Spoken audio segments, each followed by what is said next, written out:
Estamos começando mais um programa Evidências, sempre em busca de fatos que comprovem a veracidade histórica da Bíblia Sagrada. Imagine uma cena. Você está numa noite triste sentado na sala de sua casa, quem sabe pensando sobre alguma coisa ruim que lhe tenha acontecido. Aquele realmente foi um dia terrível, um dia em que praticamente tudo deu errado. O pior é que quando esse dia mau se prolonga, ele parece durar meses ou anos de constante angústia e derrota. Aí, de repente, a campainha toca. Quem poderia ser numa hora daquelas? Você então enxuga as lágrimas, que a esta hora já caíam com força, e vai até a porta. Para surpresa sua, quem estaria ali? Ninguém menos que um velho triste e cansado. E este velho é o próprio Davi em pessoa. Não o Davi, colega de trabalho ou amigo do seu avô. Aquele é o Davi da Bíblia, o mesmo que derrotou Golias e governou sobre Israel. E o mais incrível é que ele está falando em português, não em hebraico antigo. Você consegue compreendê-lo perfeitamente. Rei Davi, você exclama sem entender o que está acontecendo. É você mesmo aqui em minha casa? Eu não acredito nisto. Ele então pede gentilmente para entrar e começa a desabafar com você. Imagine a cena. Davi diz: estou angustiado. Sinto-me abandonado por todos os meus amigos. Os meus inimigos são numerosos. Eu errei muito no meu passado e só agora que percebo isto. Na verdade, continuou Davi, eu só conto com a misericórdia de Deus. Eu sei que Deus não me abandonou, mas eu confesso que estou desanimado. Muito desanimado. Sinto-me como o mais fracassado de todos os homens. Num diálogo desse, você está confuso com o que ouve e, esquecendo a sua própria dor, arrisca até oferecer um conselho ao angustiado rei. Você diz: não fale assim, Davi. Veja, a sua história já inspirou milhares de pessoas. Eu mesmo já ouvi centenas de sermões a seu respeito. Você é conhecido e admirado por mais de 2 bilhões de pessoas entre judeus e cristãos. Essa multidão, aliás, o considera o homem segundo o coração de Deus.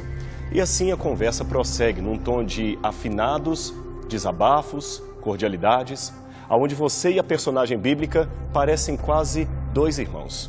No final, ambos admitem que a sua força está no Senhor. Ter um diálogo desse faz com que você esqueça sua própria angústia e se aproxime mais de uma personagem que viveu nos tempos da Bíblia. Conhecer esse lado humano de um herói da Bíblia lhe deu forças para vencer. Afinal de contas, você se identificou com ele, com suas vitórias e fracassos, com suas angústias e esperanças. E se ele foi um homem vitorioso, apesar dos momentâneos fracassos, você certamente poderá vencer os seus gigantes. No final da conversa, ambos desabafaram e você foi altamente beneficiado com aquele diálogo tão profundo e provocante. Saiu fortalecido e pronto para continuar sua luta, sabendo que, a despeito de muita coisa que acontece em redor, Deus ainda está no controle de sua vida. É claro que esta é uma conversa fictícia, porém não ilusória. Ela pode, de certa forma, acontecer. E eu estou falando de uma forma real, não de um enredo de ficção do tipo de Volta para o Futuro. Não se trata nem de fantasia, nem de imaginária máquina do tempo. Esta conversa que nós imaginamos pode acontecer, sabe como? Na leitura do livro dos Salmos. Em toda a Bíblia temos centenas de livros onde Deus fala com o ser humano. Mas nos Salmos é diferente, é o ser humano que fala com Deus. Ele apresenta a Deus as suas angústias, a sua esperança, o seu louvor. Ali vemos o escritor bíblico descrito por ele mesmo. E o percebemos bem humano, desastrosamente humano, mas tremendamente apaixonado por Deus e não acomodado em seus pecados. Um lutador de fato. Aliás, muito parecido com cada um de nós e que também almeja a sua salvação. Os salmos revelam a humanidade em desesperada busca pelo sagrado. Cada salmista é como se fosse um companheiro de luta que não esconde a sua tremenda sede de Deus. Por isso ele consegue atingir os seus objetivos, pois sabe em quem depositar a sua esperança. Ainda que repleto de cicatrizes, ele chega ao fim, vitorioso. O seu exemplo de vida é um modelo para cada um de nós. É a certeza de que Deus nos quer humanos. Isto mesmo, completamente humanos. Capazes de lhe voltar as costas no momento de alegria, mas correr para Ele nos momentos de tristeza. Humanos frágeis e sem nenhum mérito, mas criaturas sobre as quais o Senhor derrama a sua mais preciosa graça. Talvez seja por isto que os Salmos sejam uma das partes mais lidas da Bíblia. Talvez só perdem para os Evangelhos. Eles realmente são fantásticos, conseguem tocar o mais profundo de nossa alma. Deixe-me compartilhar com você agora duas brilhantes decisões dos Salmos, expressas por dois grandes gênios da teologia que, aliás, revolucionaram a história do cristianismo. Eu estou falando de João Calvino e Martinho Lutero. Começando por João Calvino, veja o que ele escreveu. Eu costumava chamar os Salmos, creio que não impropriamente, uma anatomia de todas as partes da alma, pois não há nenhuma emoção que não esteja aqui refletida como se fosse um espelho. Outras partes da Escritura contêm os mandamentos que Deus desejava que seus servos anunciassem para nós. Mas aqui, os profetas anunciam a si mesmos como eles se dirigiam a Deus. Abrem perante nós suas emoções mais íntimas, seus pensamentos, afeições que nos levam a cada um de nós a nos examinarmos a nós mesmos. Por João Calvino, em Calvin's Commentary. Aonde alguém poderia achar as mais finas palavras de alegria que não nos salmos de louvor e gratidão? Lá, se pode olhar para dentro do coração de todos os santos, como se entrássemos num aprazível jardim. Sim, como se entrássemos no céu propriamente dito. Lá encontram-se flores agradáveis, representando os mais felizes pensamentos acerca de Deus, por causa de suas bênçãos. Por outro lado, aonde alguém poderia encontrar as mais profundas, mais angustiosas, mais dolorosas palavras de tristeza que nos Salmos de Lamentação. Por Martinho Lutero, em Luther's Works. Realmente, os salmos têm servido às comunidades religiosas nas várias áreas, por exemplo, na liturgia, na devoção pessoal, no aconselhamento pastoral, na homilética, que é a arte de preparar sermões, e até na teologia sistemática. Eles apresentam um interessante quadro de mundo e revelam quem é Deus, quem é o homem, o que é o pecado e como será o fim. De um modo mais simplificado, podemos dizer que os Salmos eram o livro de cânticos do povo de Israel no passado. Eles os chamavam em hebraico de Tehillim, que quer dizer louvores. Agora veja uma curiosidade interessante acerca da origem do nome Salmos que usamos em nossa Bíblia para denominar esses cânticos do passado. Este é um fragmento do Codex Alexandrinus, que traz uma tradução grega do Antigo Testamento chamada Septuaginta. Ele data do 5º século depois de Cristo. Pois bem, esse Codex deu para o livro dos louvores o nome grego de Psalterion, que por sua vez foi incorporado pela Vulgata Latina, levando a tradição cristã a chamá-lo de Hino do Psalterion, ou Psalmoi, ou como dizemos em português, Salmos. E a curiosidade vem justamente aqui. Psalterion é o nome grego deste instrumento do passado que os hebreus chamavam de Keli ou Nevel, palavras que são dubiamente traduzidas por saltério, harpa ou lira. É claro que havia vários tipos de lira. Este aqui é o que mais parece com um avô do violino, era o mais conhecido dos músicos no tempo de Davi. Aliás, muitos leitores da Bíblia associam o livro dos Salmos ao rei Davi. Até mesmo a tradição judaica coloca assim a questão. Veja o que está dito no famoso Baba Batra, que faz parte do antigo tratado judaico do Talmud. Davi escreveu o livro dos Salmos auxiliado por 10 anciãos: Adão, Melquisedeque, Abraão, Moisés, Amã, Jedutum, Asaf e 3 filhos de Coré. Evidentemente que Davi, ao compor os Salmos, não teve a assistência dessas pessoas de modo nenhum. Esta afirmação tem que ser reinterpretada, pois ela não possui qualquer fundamento histórico. E os judeus que compuseram o Talmud certamente sabiam, tanto ou melhor do que nós, o distanciamento cronológico entre Davi e estas personagens do passado. Talvez eles escreveram assim para mostrar que Davi se inspirou em outros hinos já compostos antes dele por outros heróis da fé. Mas, na verdade, menos da metade dos salmos, ou seja, 73 dos 150 salmos, é de fato atribuída a Davi. Muitos foram compostos até mesmo depois dele, no governo de Salomão ou no período posterior ao exílio da Babilônia. Em termos de autoria, 12 salmos são atribuídos a Asaf. Os filhos de Coré são associados pela tradição a 11 salmos. 2 são atribuídos a Salomão, 1 a Moisés, Um a um certo Herman, seria o Salmo 88, e o outro a Etan, seria o Salmo 89. O resto é anônimo. Embora, a bem da verdade, a Septuaginta, aquela antiga versão grega do Antigo Testamento, atribuía outras autorias, como, por exemplo, o Salmo 15, que diziam ser de Ezequias, e o Salmo 119, que diziam ser de Esdras. Asaf é um nome que muito se repete nos Salmos. Ele foi um dos mais destacados compositores depois de Davi. Foi também ele o chefe do coral que tocava símbolos diante da Arca do Senhor, conforme vemos em 1 Crônicas, capítulo 16, versos 4 a 7. Agora, os filhos de Coré, outros destacados compositores dos Salmos, são, pasmem, possivelmente os descendentes daquele levita que se rebelou no deserto e foi tragado pela terra. Isso está em Números 16, versos 1 a 34, Números 26, 10 a 11. Veja como é grande a misericórdia de Deus. Filhos de rebeldes sendo parte dos compositores dos Salmos inspirados. É claro que a presença dos descendentes de um rebelde como este pode surpreender alguns, mas de acordo com 2 Crônicas, capítulo 20, verso 19, alguns dos filhos de Coré ficaram fiéis a Deus, o que mostra que filho de peixe nem sempre peixinho é, e que Deus não nega a salvação a uns pelo pecado dos outros. Por outro lado, porém, ninguém deve se desculpar pelo erro dos seus pais para justificar os seus próprios deslizes. Cada um tem uma responsabilidade pessoal perante Deus na sua própria decisão entre o bem e o mal. O que os Salmos querem nos ensinar é que você não poderá escolher os elementos que a vida coloca no seu caminho, mas poderá escolher que história contará a partir destes elementos.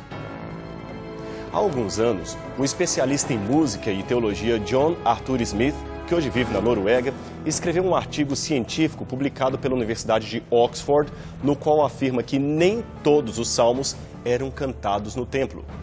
O autor mostra que dos 150 salmos, apenas 14 são mencionados como cantados por levitas no templo em Jerusalém. E, na sua conclusão, apenas algo entre 109 ou 126 salmos poderiam ser classificados como salmos para o ambiente do templo. Os demais, ainda que religiosos, eram mais propícios para outras ocasiões não litúrgicas. Eis aqui um bom assunto para se aprofundar.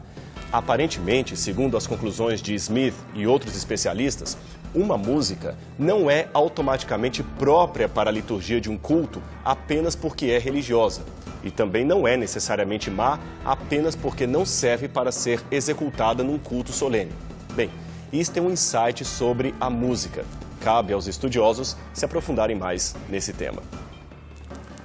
Sobre a datação dos salmos, a maioria deles foi composta no período monárquico, como já dissemos, mas alguns foram também feitos depois do cativeiro na Babilônia. Além disto, determinados salmos podem ser com certeza datados da época em que os hebreus estavam peregrinando pelo deserto rumo à terra de Canaã. É o caso, por exemplo, do Salmo 90, tradicionalmente atribuído a Moisés, e outros salmos, como o 29 e o 68, que imitam o estilo antigo de poesia cananita encontrado em Ugarit e datado em cerca de 1200 a.C. Sobre os músicos do templo, os arqueólogos Roland Devou e Benjamin Mazar concluíram que, no começo, os membros do coral e os instrumentistas eram recrutados de famílias cananitas que se ajuntaram à comunidade israelita nos dias de Davi. Isto é o que se deduz por várias passagens, como, por exemplo, do primeiro livro de Reis, capítulo 4, verso 31.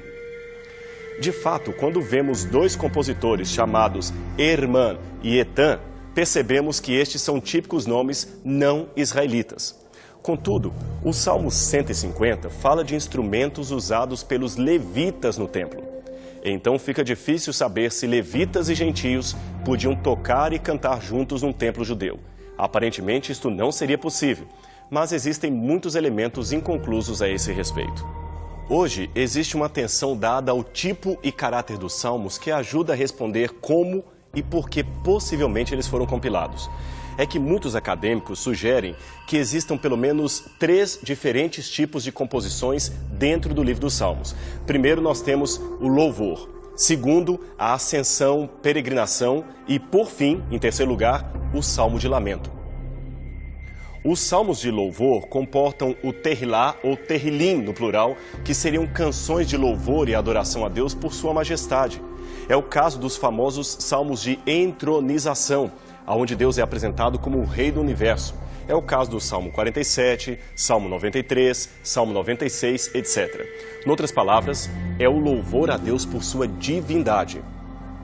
Ainda dentro do salmo de louvor, tinha um tipo específico de salmo chamado Todá, que é agradecimento em hebraico. Todá é a adoração a Deus por uma experiência de salvação pessoal ou coletiva, ligada geralmente a um evento específico. É, enfim, o louvor a Deus por seu ato de salvação. Na segunda divisão de salmos, temos também os salmos de peregrinação ou ascensão. Quem os caracterizou assim foi Klaus Seibold, um teólogo alemão. Esta coleção vai do Salmo 120 até o Salmo 134. Alguns acrescentam, na verdade, até o Salmo 138, o que realmente faz muito sentido. Estes eram as canções que o povo entoava quando estava voltando para Jerusalém após o exílio da Babilônia ou posteriormente, quando iam às festas anuais, como por exemplo a Páscoa e a festa de Pentecostes. Judeus que moravam no estrangeiro subiam a Jerusalém para participar das suas cerimônias religiosas. Por isso esses salmos são conhecidos como salmos de ascensão, ou salmos de peregrinação, ou salmos de romagem. E sabe por que são também chamados salmos de ascensão? É o seguinte: como Jerusalém era a cidade sagrada, não importa em que posição geográfica você esteja no globo, segundo a cultura judaica, você nunca desce para Jerusalém. Você sempre sobe para Jerusalém, mesmo que esteja vindo do norte para o sul. Jerusalém é uma cidade sagrada, nós sempre subimos para lá. Isso é muito interessante, não é mesmo? Finalmente temos os salmos de angústia, ou salmos de lamentação. Eles geralmente tocam na busca pela justiça, ou o refúgio, ou uma busca por livramento. Pode ser livramento da miséria, dos pecados, da doença, etc. Existem várias questões quanto aos salmos de lamento emitidos por indivíduos. A pergunta é: quem é o indivíduo ou o eu que escreveu o salmo? Quem é o seu inimigo? Qual é a sua necessidade? Bem, não teremos aqui tempo para lidar com toda essa problemática a respeito dos salmos, mas é interessante gastar um pouquinho de tempo destacando qual a importância do santuário, posteriormente o templo, para a cultura dos hebreus do Antigo Testamento. Tanto o santuário quanto o templo tinham uma função de culto, mas também uma função judicial. De fato, há muitos casos relatados no Antigo Testamento em que o templo ou o santuário funcionaram como uma espécie de tribunal de pequenas causas. Você tem isso em várias passagens da Bíblia, por exemplo, Êxodo 22, 8 e 9, Deuteronômio 17, 8 a 13, 1 Reis 8, 31 e 32, etc. No Novo Testamento, para citar apenas um exemplo, a mulher apanhada em adultério é levada pelos judeus possivelmente à entrada do templo, aonde esperavam que Jesus a condenasse. Foi por essas evidências que Hans Schmidt admitiu ou sugeriu que alguns desses salmos poderiam ser originalmente um procedimento judicial sagrado, aonde a pessoa falsamente acusada pedia a Deus que fosse o seu juiz contra os seus inimigos, que Deus fosse o seu advogado, que Deus lhe fizesse justiça. O veredicto divino, é claro, viria das mãos do sacerdote que, neste caso, representava a divindade. É claro que nem todos os salmos judiciais foram inspirados por Deus, por isso não entraram no cânon das Escrituras.